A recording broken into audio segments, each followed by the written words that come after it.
आइए दोस्तों, हम लोग देखते हैं आज एक्सरसाइज 1.1 में कुछ क्वेश्चन छूट गए थे, कंप्लीट नहीं हो पाए थे क्योंकि वीडियो लंबा हो गया था, तो उसी को आज हम लोग कवर करेंगे। तो आइए सॉल्व करते हैं। क्वेश्चन नंबर 6 था 7 × 6 × 5 × 4 × 3 × 2 × 1 + 5 आर कंपोजिट नंबर। ये दिखाना था हम लोगों को कि ये जो नंबर है गिवन नंबर ये एक कंपोजिट नंबर होगा। तो हम उसमें फर्स्ट वाली वीडियो में ये बताए थे कंपोजिट नंबर होता क्या है। बाकी उसको कंप्लीट में जानने के लिए वो वीडियो आप लोग देख लीजिए। बाकी यहाँ पे हम समझते हैं शॉर्ट में कि कंपोजिट नंबर होता क्या है और ये कैसे कंपोजिट नंबर प्रूव होगा। तो आइए इसको सॉल्व करते हैं। इसमें से कॉमन क्या हो जाएगा, 5 कॉमन हो जाएगा तो बचेगा क्या इधर 7 × 6 × 4 × 3 × 2 × 1 और प्लस इधर क्या बचेगा 1 बचेगा। आप लोग जानते हैं कि 5 एक प्राइम नंबर है और कंपोजिट नंबर क्या होता है। कंपोजिट नंबर वो नंबर होता है जिसका कम से कम 2 प्राइम फैक्टर हो, 2 क्या हो प्राइम फैक्टर हो। जैसे कोई एक नंबर लीजिए 10 का फैक्टर करेंगे तो 2 × 5 आएगा। 2 एक क्या है प्राइम नंबर, 5 भी क्या है प्राइम नंबर। तो कम से कम मिनिमम 2 प्राइम फैक्टर मिल जाए तो उसी को हम लोग कंपोजिट नंबर बोलते हैं। सबसे छोटा कंपोजिट नंबर जो होता है वो 4 होता है। 2 × 2 एक प्राइम नंबर है और 2 भी प्राइम नंबर है।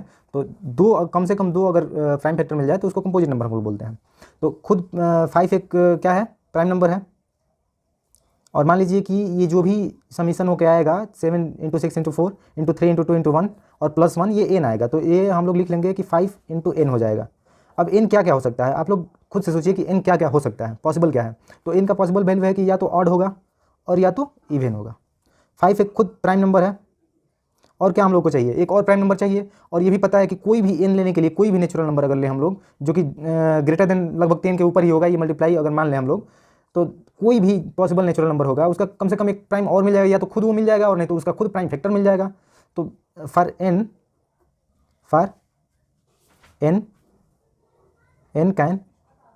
मस्ट कंसिस्ट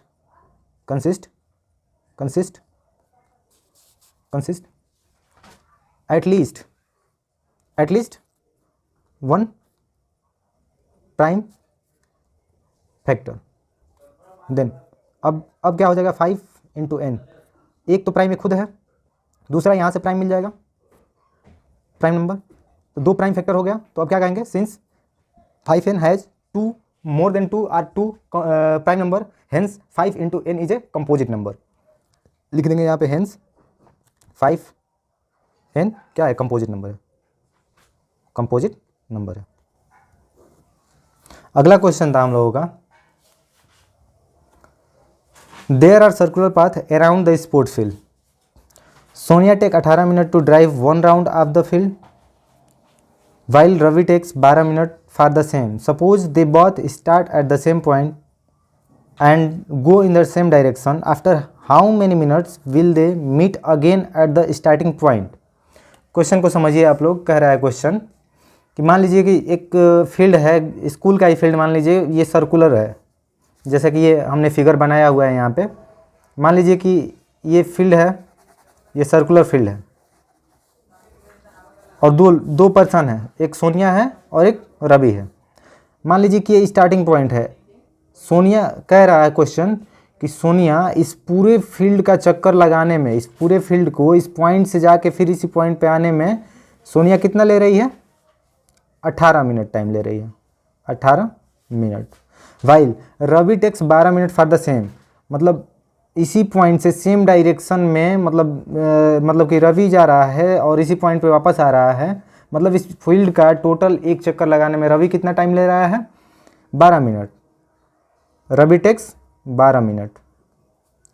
अब क्वेश्चन ये कह रहा है कि अगर इस पॉइंट से दोनों एक ही साथ स्टार्ट करें मूव करना, मतलब रनिंग करना, जो भी मतलब कह रहा है, मतलब ड्राइव करना, मतलब साइकिल या बाइसिकल होगा।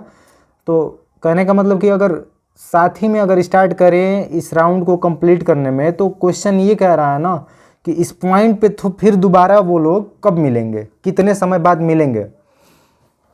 तो सोनिया 18 मिनट ले रही है, 18 मिनट, और रवि 12 मिनट। अब कब मिलेंगे आप लोग खुद सोचिए।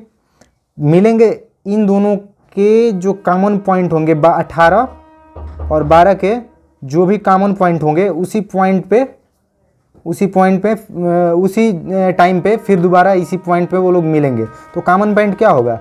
एलसीएम होगा।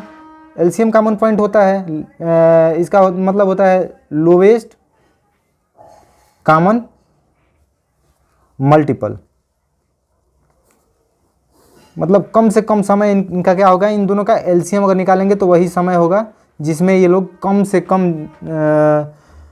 से कम समय में मिल पाएंगे फिर दोबारा। तो एलसीएम निकालते हैं 18 और 12 का। तो 18 का फैक्टर करेंगे तो 2 9 जा 18, 3 3 जा 9, 3 से 1 टाइम्स में। तो 18 का प्राइम फैक्टर क्या हो जाएगा? 2 × 3 × 3। और 12 का प्राइम फैक्टर क्या हो जाएगा? 2 × 2 × 3, 2 2 जा 4 × 3 12। अब एलसीएम इन दोनों का क्या हो जाएगा? Lowest common multiple. फर्स्ट वाले फैक्टर को पूरा लिख लेना है, उसके बाद से जो कॉमन है उसको केवल एक ही टाइम्स में लिखना है, मतलब उसको हटा देना है इसमें से। तो कॉमन क्या क्या हो रहा है? 2 कॉमन हो रहा है और एक 3 कॉमन हो रहा है। तो 18 के फैक्टर को ऐसे लिख लेंगे पहले, 2 × 3 × 3।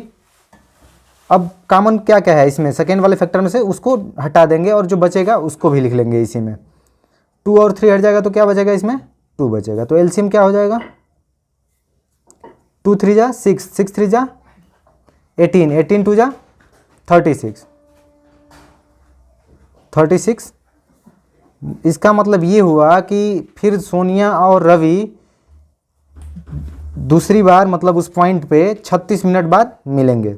ऐसे ही 36 फिर 72 मिनट बाद भी मिलेंगे। ऐसे ही 36 × n टाइम पे मिलते रहेंगे सोनिया और रवि। लेकिन कम से कम समय कितना होगा जिस पे वो मिलेंगे? 36 होगा।